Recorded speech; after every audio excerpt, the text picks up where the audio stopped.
Hey there everyone, Lord Frigid here with another episode of Aether Raids Offense. In this video, we are back in Astra Season, and my season was pretty meh this time around.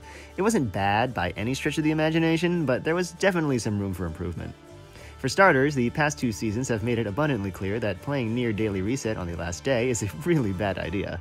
Although to be fair, for one of the maps I got matched up with, I don't think any of my raiding parties could have emerged with less than one death, which bothers me, and I'm definitely going to re-examine my team lineup.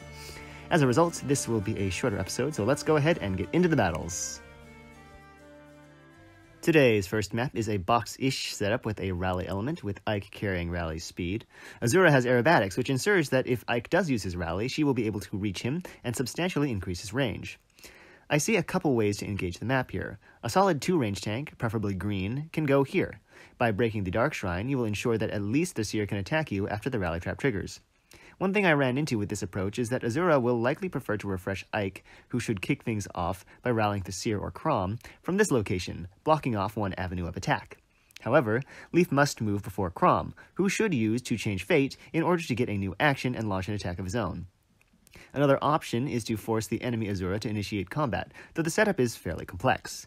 Essentially, you need to smite a 2-range unit in to take out the Aether Fountain, then use a refresh and 2 repositions to get everyone to safety. After that, this space is targetable by Azura, and since Ike is unable to reach her for a rally, she will be forced to attack if you leave someone there. Ideally, it's a unit that can also handle Legendary Crom, but I'm fairly certain that if Ike moves straight down, Crom would use to change fate from the space above him. This approach takes a little longer to set up, but has the benefit of getting rid of Azura early, so you don't have to worry about, say, Lysithea getting refreshed into your team's face. Alright, there's no duo hindrance structure here, so I'm going to go ahead and deploy the Dragon Wagon. I'll be able to use Idun's duo skill to neutralize armor effectiveness that would otherwise allow Crom to deal some pretty serious damage to Sothis, and I'm pretty sure outright one-shot Idun. I'm going to go ahead and have my dragons march up the left-hand side here. I'll go ahead and kick things off by breaking all of those structures, including the Aether Amphora, leaving Sothis to the left of the tactics room, which should create the interaction of Ike provides a rally to Crom, Azura refreshes Ike, and then I believe Crom and the Seer should attack Sothis from that location. Of course, they both go down pretty easily to Sothis's massive speed stat. She'll be able to perform a follow-up, and of course, Sirius will provide the damage that she needs to take them both out. So, let's see, go ahead and activate this duo skill, and then I just really need to decide what I'm going to do with the 3 down in the lower half of the map. I think I just moved Altina next to Naga, get that Divine Fang bonus just in case Naga needs to fight.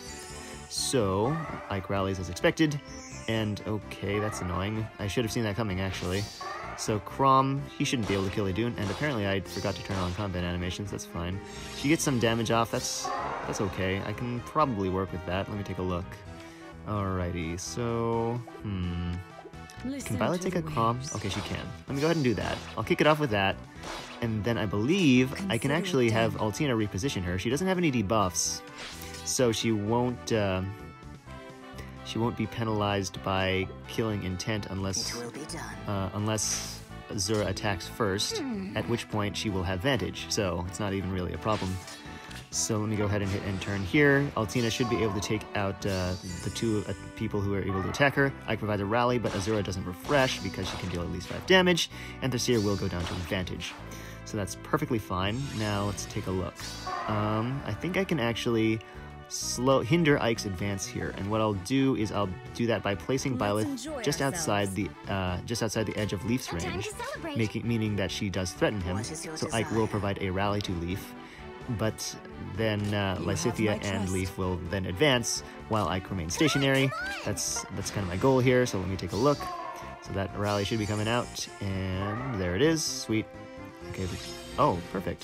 Lysithea chooses to move straight down, so now I can probably have her, one-shot with Byleth, and then reposition with Altina, get to Byleth's safety, so she doesn't have to take an attack from Ike.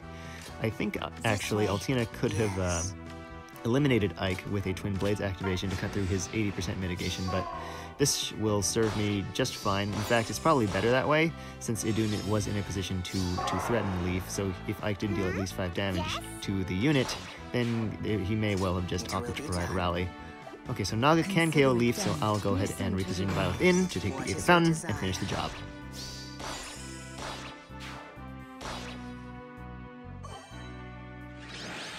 The second map is a box-style Infantry Pulse setup. It addresses the usual issues of initial threat range by having Kyria be the most exposed unit.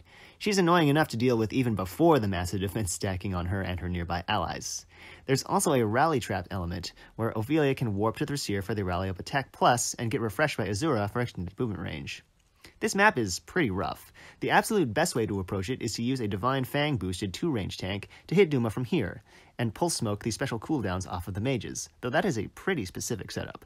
Though without Pulse Smoke or Melancholy, life gets significantly harder. The only thing I can really think of is to stack the living daylights out of a tank's defense stats and place them on one of the defense tiles, which do reduce damage from AoE specials. For a quick breakdown of each tile, the left tile forces out the rally trap, and Ophelia's extended range will prevent you from placing a backline support unit down, unless they are capable of taking a round of combat with her. The rally trap consumes Azura's refresh, but if Duma doesn't pivot over Azura, he will receive Sylvia's, and his armored boots will give him the range to hit your unit unless you chip his HP down on the previous turn. The right tile will prevent the rally trap if Ophelia can deal at least 5 damage to your unit without her special. It also protects this space, allowing you to use a backline support. On the other hand, Kyria will have her full support structure when she attacks. Your unit will be in range of her Mirage Rod, and Duma can reach the space immediately, so you'll need to KO him in order to avoid having him be refreshed to hit you a second time with a fully charged Glimmer. If you don't mind potentially sacrificing a unit, placing someone here will force the rally trap and get your unit attacked by Ophelia and Thrasir. That might actually be tankable for a really solid green, preferably with either godlike res or strong mitigation like Fallen Leon. But if Kyria moves down right, she will get Sylvia's refresh and probably finish your unit off. The upside is that does consume her special, and with Thrasir and Ophelia out of the picture, you might be able to squeak out what is still, technically, a victory. This map is kinda cancerous, but assuming I've done my calculations correctly, it's nothing Brynja can't handle. I'm gonna go ahead and have Micaiah over here in the lower right corner. That way she can break the Aether Fountain, kick things off, and then I'll go ahead and break these structures and have Brynja advance up the left-hand side to take out the Aether Amphore and the Cavalry School, and that will allow me to have a space open from which to attack Duma. So let me go ahead and get that taken care of. I'll kick things off by breaking the Aether Amphore, and then I need to get her into position to receive the Divine Fang bonus, so she does one-shot Duma. That should be no problem. She'll have some pretty massive attack stat actually between the buff and of course attack speed solo and Fimbul Vetter, since she is under 100% HP. So let me go ahead and get a refresh in here. So let's take a look. Yep, she does one shot as expected, Let's go together. which is just what I need. So let me go ahead and actually move Micaiah over here and activate the duo skill. What the duo skill will do is it'll allow her to one-round Kyria. She does actually fall slightly short because that Kyria's defenses are crazy high. Alright, so that is now a winning matchup. That's perfectly fine. One-shot Duma with even more overkill than before. That's great. It allows Brynja's Pulse Smoke to activate and remove the special charges on Kyria, Thrasir, and Ophelia, which is especially nice, especially because Ophelia's attack stat was a massive 61. So let's see who chooses to attack here. Alright, Thrasir goes ahead and attacks, and she will go down to 235 from Brynja, setting up a soul on whatever unfortunate soul attacks her next. So actually, let's see who that is. I'm actually kind of curious. Alright, so it is Ophelia. Deals a 17, but that's no problem.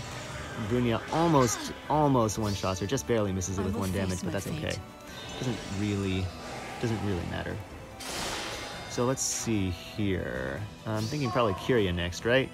I would imagine she deals more damage. And wow, whoa, that's a lot more damage from Brynja than I thought she was going to deal. Why is that?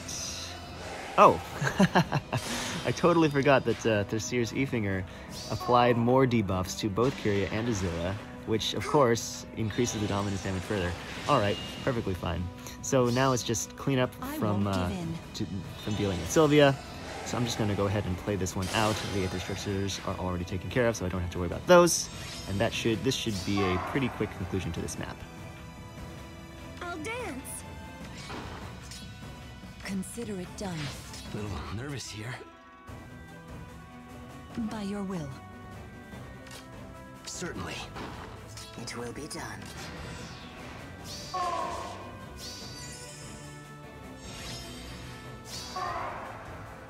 Yes?